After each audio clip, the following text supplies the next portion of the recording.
So the collection first came here in 1997, and it was purchased through a bookseller, but Kurt Vonnegut was really involved in the process.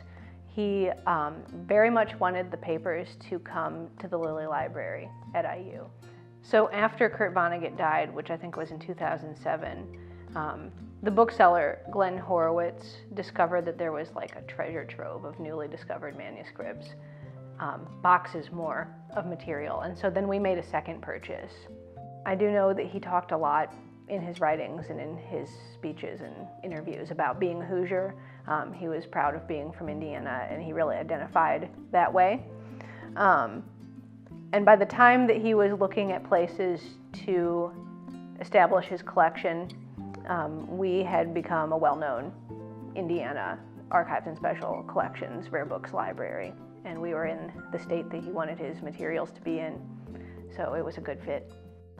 So it's largely Kurt Vonnegut's drafts of his writings, his short stories, novels.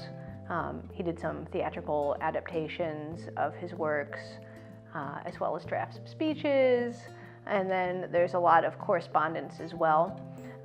And that correspondence includes a lot of business and publication related matters, as well as fan letters and the rejection slips that we have in the collection from his early years. The Slaughterhouse-5 drafts are probably the most requested part of the collection. He started that novel over many times. He tried out a lot of different beginnings and a lot of different angles. So there's a lot to see in that. The scrolls of his draft of Sirens of Titan are also really cool. And then I personally like that book that I was showing you that the children made for him, where they're interpreting his quotes and they drew pictures for him.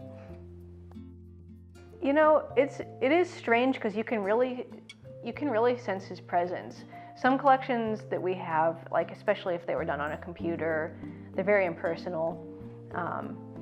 But with his, you can see that he was kind of messy.